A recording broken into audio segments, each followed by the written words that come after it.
എന്റെ പ്രിയപ്പെട്ടവരെ, ഏതൊരു മനുഷ്യന്റെയും മനസ്സിന്റെ ഉള്ളിലുള്ള വല്ലാത്ത ഒരു മോഹമാണ് സ്വർഗം. ആ സ്വർഗം കണ്ടിട്ടില്ലെങ്കിലും ആ സ്വർഗത്തെ കുറിച്ച് അല്ലാഹുവിന്റെ ഖുർആനും പ്രവാചകൻ സല്ലല്ലാഹു അലൈഹി വസല്ലമ തങ്ങൾ നമുക്ക് പറഞ്ഞു തന്നിരിക്കുന്ന ആ സ്വർഗത്തെ കുറിച്ച് നമുക്ക് അറിവില്ലെങ്കിലും നമ്മൾ അല്ലാഹുവിനോട് 5 വഖത്ത് നമസ്കാരം കഴിഞ്ഞിട്ട് മുസല്ലയിൽ നിന്നുകൊണ്ട് പടച്ചവനോട് ദുആ ചെയ്യും, അല്ലാഹുവേ നീ എനിക്ക് സ്വർഗം തരണേ അല്ലാഹ്. റമദാനിന്റെ 30 രാത്രികൾ രാവിലെ മുതൽ വൈകുന്നേരം വരെ നോമ്പ് പിടിച്ചിട്ട് പാതിരാത്രിയിൽ പടച്ചവനോട് ഓരോ വഖത്ത് നമസ്കാരം കഴിയുമ്പോഴും അല്ലാഹുമ്മ ഇന്നി അസ്അലുകൽ ജന്ന,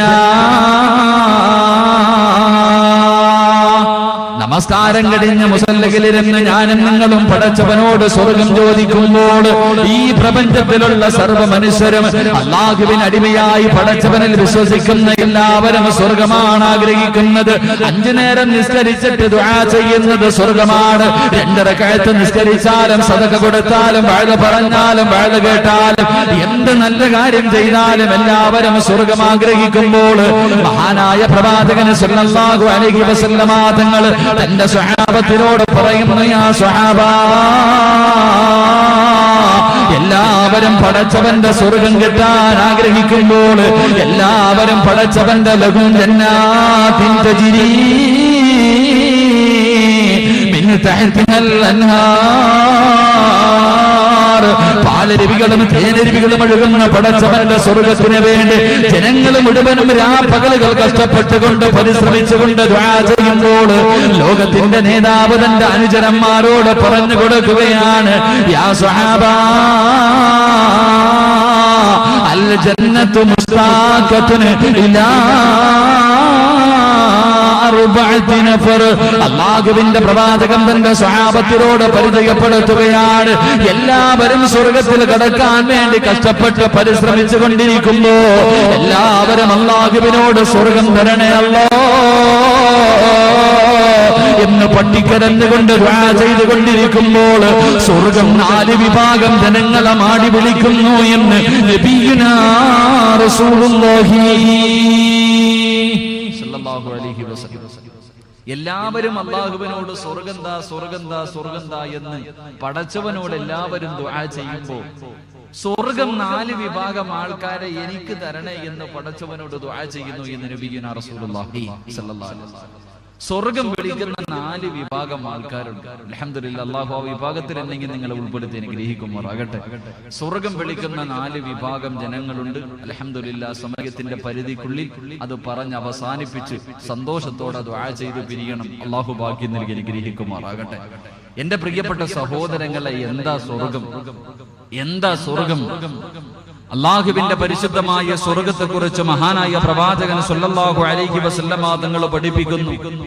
അല്ലാഹുവിന്റെ പ്രവാചകൻ സല്ലല്ലാഹു അലൈഹി വസല്ലമ തങ്ങൾ പറയുകയാണ്, മഹാനായ ഇബ്നു ഉമർ റളിയല്ലാഹു തആല റിപ്പോർട്ട് ചെയ്യുന്ന ഹദീസിൽ കാണാം, വഇന്ന റീഹഹാ തൂജദു മിൻ മസീറതി 4 അല്ലാഹുവിന്റെ പ്രവാചകൻ പറയുന്ന സ്വർഗത്തിന്റെ പരിമളം 400 വർഷത്തെ വഴി ദൂരം വരെ അടിച്ചു വീശുകയാ. സ്വർഗത്തിന്റെ പരിമളം 400 വർഷത്തെ വഴി ദൂരം വരെ അടിച്ചു വീശുന്നതാണെന്ന് അല്ലാഹുവിന്റെ പ്രവാചകൻ സല്ലല്ലാഹു അലൈഹി വസല്ലമ തങ്ങൾ പഠിപ്പിക്കുമ്പോൾ അല്ലാഹുവിന്റെ പ്രവാചകൻ തന്റെ മുന്നിലിരിക്കുന്ന സ്വഹാബത്തിനോട് സ്വർഗത്തിന്റെ വലിപ്പവും സ്വർഗത്തിന്റെ അനുഭൂതികൾ സ്വർഗത്തിന്റെ അനുഗ്രഹങ്ങളും സ്വർഗത്തിലെ കൊട്ടാരങ്ങളും സ്വർഗത്തിലെ മണ്ണ് പോലും സ്വർണ്ണമാണെന്ന് ലോകത്തിന്റെ നേതാവ് തന്റെ അനുചരന്മാരോട് പറഞ്ഞു കൊടുക്കുന്നു. അല്ലാഹുവിന്റെ റസൂൽ പറയുന്നു, സ്വഹാബാ, തന്റെ സ്വഹാബത്തിനോട് പ്രവാചകൻ പറഞ്ഞു കൊടുക്കുകയാണ്. അല്ലാഹുവിന്റെ റസൂൽ പറയുന്നു, ഇന്ന ഫിൽ ജന്നതി, അല്ലാഹുവിന്റെ റസൂൽ പറയുന്ന സ്വർഗ്ഗത്തിൽ ഒരു മരമുണ്ട് സ്വഹാബാ. അല്ലാഹുവിന്റെ അനുഗ്രഹങ്ങൾ കൊണ്ട് നിറച്ച സ്വർഗ്ഗത്തിൽ ഒരു മരമുണ്ട്. ആ സ്വർഗ്ഗത്തിലെ ഒരു മരത്തിന്റെ ചുവട്ടിലൂടെ, പടച്ചവന്റെ സ്വർഗ്ഗത്തിലെ ഒരു മരത്തിന്റെ ചുവട്ടിലൂടെ ഒരു മനുഷ്യന് 100 വർഷം സഞ്ചരിച്ചാൽ സ്വർഗത്തിൽ ഒരു മരം വിട്ടുകിടക്കാൻ കഴിയില്ലെന്ന് പ്രവാചകൻ തന്റെ അനുചരന്മാരോട് പറഞ്ഞു കൊടുക്കുമ്പോൾ അല്ലാഹുവിന്റെ പ്രവാചകന്റെ മുന്നിലിരുന്ന് പൊട്ടിക്കരണ്ടുകൊണ്ടിരിക്കുന്ന സഹാബത്തിനോട് ലോകത്തിന്റെ നേതാവ് പറയുന്ന, സഹാബാ, ഈ സ്വർഗം 4 വിഭാഗം ജനങ്ങളെ വിളിക്കുന്നുണ്ട്. ഈ സ്വർഗം 4 വിഭാഗം ജനങ്ങളെ വിളിക്കുന്നുണ്ട്. അല്ലാഹുവിന്റെ പ്രവാചകനോട് സഹാബത്ത് ചോദിച്ചു, നബിയേ യാ റസൂലല്ലാഹ്, സ്വർഗം വിളിക്കുന്ന 1ാമത്തെ വിഭാഗമേതാ? പടച്ചവന്റെ സ്വർഗം ആടി വിളിക്കുന്ന 1ാമത്തെ വിഭാഗമേതാ? അല്ലാഹുവിന്റെ പരിശുദ്ധമായ ഖുർആൻ പറയുകയാണ്, വസീഖല്ലദീന തഖൗ റബ്ബഹും ഇലൽ ജന്നതി സുമറാ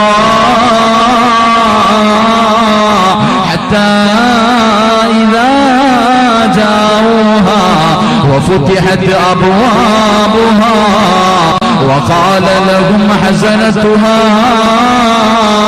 سلام عليكم طبتم فادخلوها خالدين.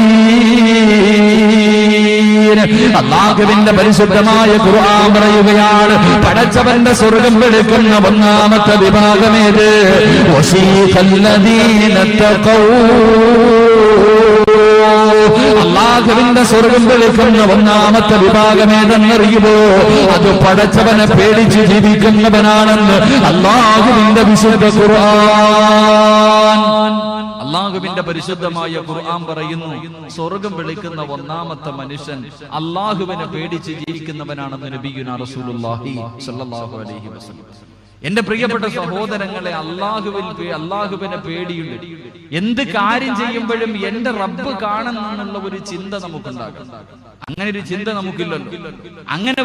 നമുക്കില്ലല്ലോ. പടച്ചവൻ കാണുന്നു എന്ന് പടച്ചവനെ പേടിയുള്ള ഒരു ചിന്ത എനിക്കോ നിങ്ങൾക്കോ അങ്ങനെ ഒരു ചിന്തയുണ്ടായിരുന്നെങ്കിൽ എന്റെ പ്രിയപ്പെട്ട സഹോദരങ്ങളെ, നമ്മുടെ ജീവിതം ഒരിക്കലും ഇങ്ങനെ ആകൂല. കാരണം അല്ലാഹുവിന്റെ പരിശുദ്ധമായ ഖുർആൻ പറയുന്നു, യാ അയ്യുഹന്നാസ്, അല്ലയോ ജനങ്ങളെ, ഇത്തഖുല്ലാ, നിങ്ങൾ എന്നെ സൂക്ഷിക്കണം. അല്ലാഹു പറഞ്ഞതാണ്. പടച്ചവൻ ഒരു ഭീഷണിയുടെ സ്വരത്തിൽ, ഒരു താക്കീത് പോലെ എന്നോടും നിങ്ങളോടും പറയുന്നു, അല്ലയോ ജനങ്ങളെ, എന്നോട് മാത്രം കളിക്കരുത്, എന്നെ നിങ്ങൾ സൂക്ഷിക്കണം. എന്റെ പ്രിയപ്പെട്ട സഹോദരങ്ങളെ, നമ്മുടെ ജീവിതം എടുത്തു നോക്കുമ്പോ എന്റെ പ്രിയപ്പെട്ട സഹോദരങ്ങൾ, നാളെ പത്രം എടുത്തു നോക്കുമ്പോൾ കാണുന്ന ഒരു വാർത്തയുണ്ട്. എന്റെ പ്രിയപ്പെട്ടവരെ, നിങ്ങളുടെ നാട്ടിൽ തിരുവോണം കഴിഞ്ഞു, ഓണത്തിന്റെ ആഘോഷങ്ങളൊക്കെ കഴിഞ്ഞു, ഓണത്തിന്റെ ആഘോഷമെല്ലാം കഴിഞ്ഞു. കേരളത്തിന്റെ 14 ജില്ലകളിൽ തിരുവോണത്തിന്റെ അന്ന് എന്റെ പ്രിയപ്പെട്ടവരെ, ബീവറേജുകളുടെ കണക്കെടുത്ത് നോക്കിയപ്പോൾ 92 കോടി രൂപയ്ക്കാണ് കള്ള് വിറ്റത്. നാളെ രാവിലെ പത്രം എടുക്കുമ്പോൾ വാർത്ത കാണാം. എന്റെ പ്രിയപ്പെട്ടവരെ, 92 കോടി രൂപയുടെ കള്ളാണ് തിരുവോണ ദിനത്തിൽ ഓടിയെങ്കിൽ ആ കോടികൾ ചെലവഴിച്ചതിൽ ഏറ്റവും 1ാം സ്ഥാനം പിടിച്ചിരിക്കുന്നത് കൊല്ലം ജില്ല, എന്റെ ജില്ല തന്നെയാണ്. ഈ പാവപ്പെട്ട എന്റെ ജില്ലയിൽ കരുനാഗപ്പള്ളി എന്ന് പറയുന്ന ഏറ്റവും കൂടുതൽ മുസ്ലിമീങ്ങൾ താമസിക്കുന്ന കൊല്ലം ജില്ലയിലെ കരുനാഗപ്പള്ളിയാണ് 1ാം സ്ഥാനത്തെങ്കിൽ 2ാം സ്ഥാനത്ത് ചാലക്കുടിയാണ് 2ാം സ്ഥാനത്തേക്ക് തള്ളപ്പെട്ടത്.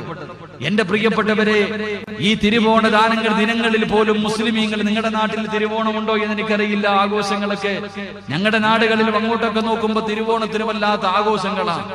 എന്റെ പ്രിയപ്പെട്ട സഹോദരങ്ങളെ, അല്ലാഹുവിനെ മറന്നുകൊണ്ട് ജീവിക്കുമ്പോൾ, ഏതൊരു കാര്യം എടുത്തു നോക്കുമ്പോഴും പടച്ചവനെ മറന്നുകൊണ്ട് ധിക്കാരികളെ പോലെ ഞാനും നിങ്ങളും പടച്ചവന്റെ പള്ളിക്കകത്ത് നമസ്കാരം നടക്കുമ്പോ പോലും പള്ളിക്കകത്ത് കയറാതെ അഹങ്കാരികളെ പോലെ നടന്നു പോകുമ്പോൾ, എന്റെ പ്രിയപ്പെട്ട ചെറുപ്പക്കാരാ, പടച്ചവനെ മറന്നു പോകുമ്പോൾ, എന്ത് മോശത്തരവും എന്ത് വൃത്തികേടും കാണിച്ചുകൊണ്ട് നീ നടക്കുമ്പോൾ, അല്ലാഹുവിന്റെ പ്രവാചകൻ സല്ലല്ലാഹു അലൈഹി വസല്ലമ തങ്ങളെ പറയുന്ന സ്വഹാബാ,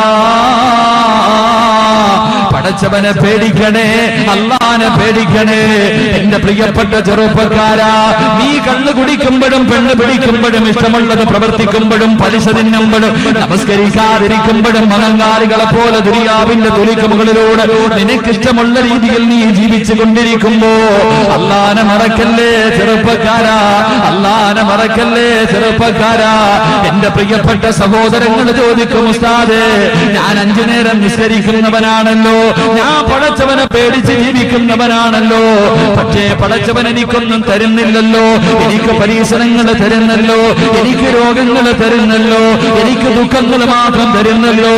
പക്ഷേ പള്ളിക്കകത്ത് കയറാതെ പലിശ തിന്നുകൊണ്ട് പെണ്ണ് പിടിച്ചുകൊണ്ട് കള്ളു കുടിച്ചുകൊണ്ട് നടക്കുന്നവര് പടച്ചവനെല്ലാം വാരിക്കോരി കൊടുക്കുന്നല്ലോ എന്ന് പരാതി പറയുന്ന എന്റെ പ്രിയപ്പെട്ടവരെ, അല്ലാഹുവിന്റെ റസൂൽ പറയുകയാണ്, അല്ലാഹുവിന്റെ പ്രവാചകൻ പറയുന്ന പടച്ചവരവനെ പന പോലെ വളർത്തുകയാ. പടച്ചവനവനെ പന പോലെ വളർത്തുകയാ.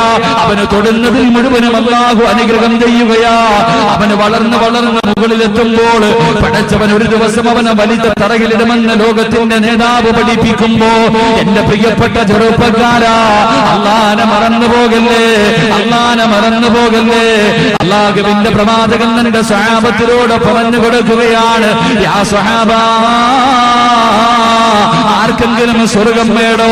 ആർക്കെങ്കിലും സ്വർഗം വേണോ? ആർക്കെങ്കിലും സ്വർഗം വേണമെങ്കിൽ ഞാൻ തരാ സഹാബ. പക്ഷേ രണ്ട് കാര്യങ്ങൾ കൊണ്ട് എനിക്ക് നിങ്ങളുടെ ജാമ്യം നിൽക്കണം. രണ്ട് കാര്യങ്ങൾ കൊണ്ട് നിങ്ങൾ എനിക്ക് ജാമ്യം നിന്നാൽ നിങ്ങൾക്ക് ഞാൻ സ്വർഗം തരാമെന്ന് ലോകത്തിന്റെ നേതാവ് പഠിപ്പിക്കുമ്പോ മഹാനായ സഹാബത്ത് അല്ലാഹുവിന്റെ റസൂലിനോട് ചോദിക്കുകയാ, യാ റസൂലല്ലാഹ്, എന്തുകൊണ്ടാ ജാമ്യം നിൽക്കേണ്ടത്? എന്തുകൊണ്ടാ ജാമ്യം നിൽക്കേണ്ടത്? അല്ലാഹുവിന്റെ പ്രവാചകനോട് സഹാബത്ത് ചോദിക്കുമ്പോൾ അല്ലാഹുവിന്റെ റസൂൽ പറയുന്നു, സഹാബ, നിങ്ങളുടെ ഗുഹ്യഭാഗം കൊണ്ട് നിങ്ങൾ എനിക്ക് ജാമ്യം നിന്ന, നിങ്ങളുടെ ഗുഹ്യഭാഗങ്ങൾ നിങ്ങൾ സൂക്ഷിച്ച നിങ്ങൾക്ക് ഞാൻ